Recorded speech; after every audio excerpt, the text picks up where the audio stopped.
Hey guys, welcome to True Story Sunday.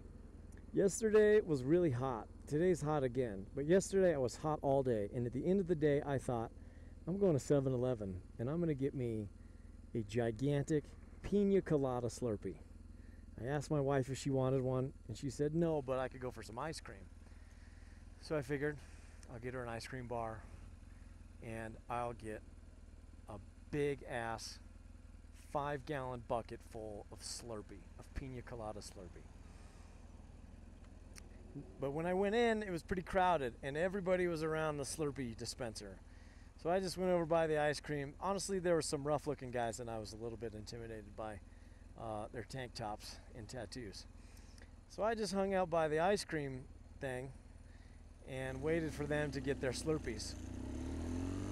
Once they were done, once the scary guys left, I went over and was waiting in line behind two more people.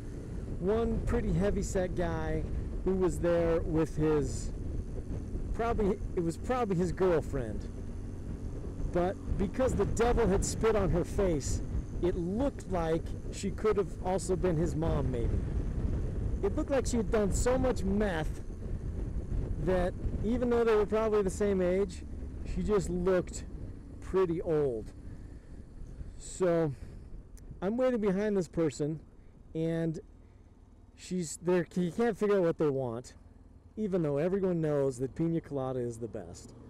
Don't waste your time with anything else but pina colada.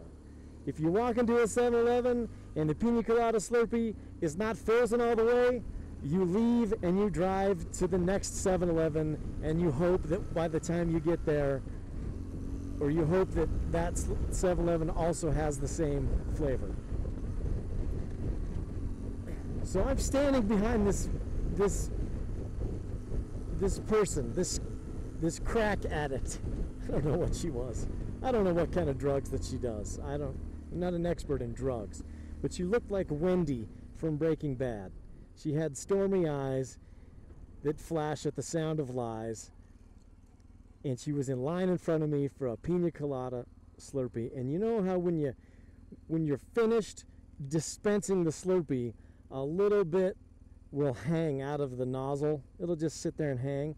Well, this woman saw some hanging pina colada and swiped it off with her finger and licked it.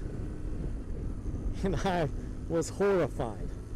I sat there and I thought, should I say something? Will it do any good if I say something? Will I get stabbed by a used heroin needle if I say something? The weird thing is, I didn't just leave the store because I really wanted that pina colada Slurpee. I sat there, I thought about it, I thought about all the places her finger could have been before she touched that and licked it. I thought about how far away is it to the next 7-Eleven. Maybe I should just go there. Maybe I'll just get it anyways and hope that I don't catch AIDS. I really weighed my options here. Finally I decided that I'd go just to the next 7-Eleven because it just grossed me out so much.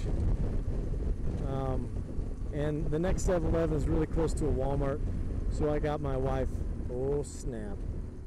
So I got my wife some better ice cream than the 7-Eleven would have provided her. And that's how I got my pina colada Slurpee. And so it was a happy ending. It was a little sketchy there in the middle. This has been a True Story Sunday. Ride safe, travel far, do it soon.